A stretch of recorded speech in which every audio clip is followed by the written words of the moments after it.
Agora, as notícias da capital do país. Brasília chamando. Bom dia, capixabas. Sou José Carlos Gambarini e hoje vamos entrevistar o senador Fabiano Contarato, que se destaca por seus projetos para combater a impunidade e a violência no trânsito, ao final deste programa. O Congresso Nacional segue em recesso branco devido ao Carnaval. Deputados e senadores aproveitam essa folga para contatar suas bases e colher impressões sobre o tema mais relevante em análise no Parlamento, que é a reforma da Previdência. Na volta dos trabalhos, provavelmente na terça-feira, a Câmara instala a Comissão de Constituição e Justiça, iniciando a análise da proposta do presidente Jair Bolsonaro. Se não aprovar a reforma da Previdência, o Brasil poderá experimentar o colapso econômico da Grécia e repetir a experiência de Portugal, que atrasou a mudança de seu sistema previdenciário e teve que cortar aposentadorias e pensões. Essa advertência é da nova líder do governo, deputada Joyce Hasselmann. Ela foi além. Segundo Joyce, o Brasil pode até virar uma Venezuela. O mais pobre não vai pagar a conta nesse governo, não. Nós temos um rombo. Nós temos dinheiro que está indo para cobrir o rombo da Previdência, que poderia estar indo para saúde, educação, segurança, né? Se não fizer essa nova Previdência, não tem aposentadoria para ninguém, nem para quem está no regime. Nem para quem está no regime. Eu estou vendo uma grita aí do alto escalão, né, do funcionalismo público, dos servidores. Agora, gente, se não cortar o excesso de privilégios, vocês também vão ficar sem a Previdência. Vai ficar todo mundo sem Previdência. Lembrem-se do que aconteceu em Portugal. Em Portugal, ficaram enrolando para fazer uma reforma, uma nova Previdência, uma mexida qualquer que seja, e eles acabaram cortando direitos adquiridos, né? Acabaram cortando benefício pelo meio, que não vai acontecer aqui no país, né? O nosso governo está muito engajado, né, em não cortar benefícios adquiridos. Isso não vai acontecer. A gente vai virar aí uma venezuelona, né? Uma Grécia, ou a gente faz essa nova Previdência, a gente garante estabilidade, a gente gera emprego, gera renda, faz o Brasil crescer, e isso vai ser bom para todo mundo. A líder do governo, Joyce Hasselmann, ressalta que a nova Previdência vai garantir crescimento econômico e geração de empregos. E a gente vai aprovar essa Previdência pelo bem do país. Isso vai significar um salto gigantesco, isso vai significar investimento, isso vai significar emprego, isso vai significar renda, isso vai significar, se você tem dinheiro rodando no mercado, né, se você tem mais emprego, isso significa menos pobres, isso significa qualidade de vida. O emprego é o melhor programa social que tem, gente. E para a gente ter emprego, ter confiança no mercado, a gente tem que aprovar essa nova Previdência para que haja, né, esse investimento. O ministro-chefe da Casa Civil, Onyx Lorenzoni, fez um balanço dos 2 primeiros meses do governo Bolsonaro e destacou o bom trânsito pavimentado no Congresso para encaminhar as mudanças na Previdência Social.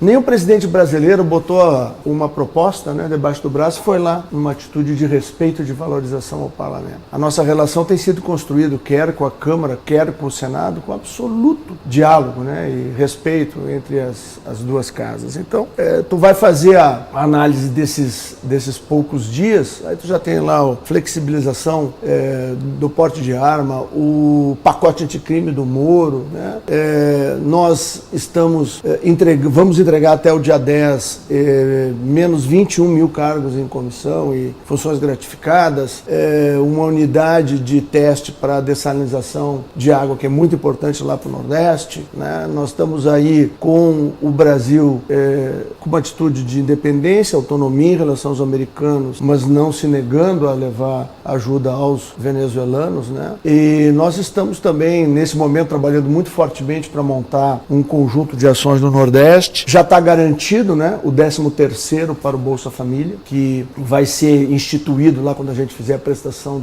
dos primeiros 100 dias. O presidente foi a Davos, né, e deu um show de humildade, né, compromisso com a Constituição. Eu acho que são muitas coisas que já foram entregues à sociedade brasileira nesses poucos dias de governo. Agora, o desafio de enfrentar uma mídia e uma oposição que é implacável, isso não nos assusta. Mas, de qualquer maneira, a gente tem a consciência que a gente vai fazer um governo que os brasileiros vão se orgulhar.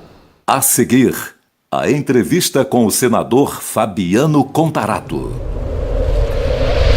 Aproveitamos essa pausa nas atividades do Congresso Nacional para nos aprofundar nos projetos já apresentados pelos parlamentares capixabas. E hoje nosso entrevistado é o senador Fabiano Contarato, o fenômeno das eleições de 2018 aí no Espírito Santo. O senador é também professor e delegado de Polícia Civil. O senhor apresentou um projeto que estabelece cadeia de até 3 anos para quem for pego portando uma arma de brinquedo, uma arma falsa. E tem suscitado polêmica. E lhe pergunto, senador Contarato, por que prender alguém que porta esse tipo de simulacro de arma, mas ainda não efetivou um assalto, por exemplo? Na verdade, o Estatuto do Desarmamento, que é a Lei 10.826 de 2003, ela prevê como crime só a conduta de quem porta arma de fogo. A arma é chamada arma própria. Eu, na minha vida profissional, como delegado de polícia durante 26 anos, é comum no Brasil a pessoa, no chamado iter criminis, quer dizer, caminho para o crime, ele não foi lá praticar o roubo com o emprego de arma, com aquela arma de brinquedo, mas ele é flagrado de qualquer forma, por exemplo, dentro de um coletivo ou na rua com uma revista pessoal feita pela Polícia Militar. Era comum eu, como delegado plantonista, receber essa ocorrência e o cidadão com aquela arma de brinquedo ou simulacro de arma capaz de atemorizar a pessoa, de intimidar, ou seja, a potencialidade ofensiva dela era tamanha que era idêntica a uma arma verdadeira. E aí, por um impeditivo legal, eu não tinha e não tenho hoje como autuar em flagrante pelo crime de porte legal de arma, porque quando eu fazia a apreensão daquele instrumento e mandava para o departamento de criminalística fazer o exame de constatação e eficiência, vinha um laudo falando que aquilo não era arma, era um brinquedo, e aí incidia o que em direito penal se chama crime impossível, que por força do artigo 17 diz que não se pune a tentativa quando por ineficácia absoluta do meio ou por absoluta impropriedade do objeto, o crime não chega ao menos ser tentado. Eu tinha que colocar aquela pessoa em flagrante, mesmo sabendo que aquele comportamento tinha uma potencialidade ofensiva. Nesse sentido, eu elaborei um projeto com uma equipe muito competente, um projeto de lei que altera dentro do Estatuto do Desarmamento e criminaliza a conduta de quem portar ou trazer consigo arma de brinquedo, arma falsificada ou simulacro de arma capaz de atemorizar alguém. Senador Contarato, o senhor se declara empolgado com o projeto anticrime trazido aqui ao Congresso pelo ministro Sérgio Moro, ocasião em que ambos puderam conversar longamente, e foi um dos primeiros a subscrever esse texto. O senhor acredita, senador Contarato, que as medidas propostas, incluindo a consolidação da prisão em segunda instância, vão mesmo reduzir a impunidade, sobretudo dos criminosos do colarinho branco? Hoje, se você traçar o perfil socioeconômico de quem está preso, eu não tenho dúvida de falar que é pobre, afrodescendente e semi-analfabeto. E aqui eu não quero fazer apologia ao crime, mas quando ocorre um furto aqui em Brasília, você tem uma vítima determinada. Agora, quando o governo do Estado, quando um político desvia verba da saúde, ele está matando uma universalidade de pessoas. Quando o secretário de Educação desvia verba da educação, ele está matando o sonho de milhões de jovens, que são garantias constitucionais. E eu pergunto, quantos políticos, quantos governadores, prefeitos estão presos pela prática desses crimes? Infelizmente, o percentual é ínfimo ou irrisório. Infelizmente, quem está condenado no Brasil são essas 3 categorias que o pacote vem justamente para estabelecer uma punição mais severa. Quando ele fala lá, é um avanço. Quando ele coloca na lei dos crimes hediondos, por exemplo, que a progressão do regime de cumprimento da pena para um condenado por crime hediondo seja de 3/5 da pena, e não como é hoje com 2/5. Há um avanço quando você estabelece ali a criminalização do caixa 2 com pena até 5 anos de reclusão.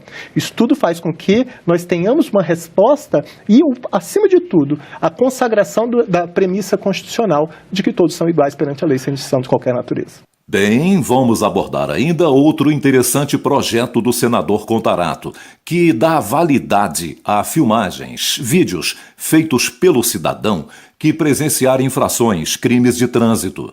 Mas esse e outros temas da entrevista vamos apresentar em nosso programa de amanhã, sexta-feira. Muito obrigado, senador Fabiano Contarato. Este foi Brasília Chamando, de segunda a sexta, neste horário. Direto da capital do país, José Carlos Gambarini. Até lá!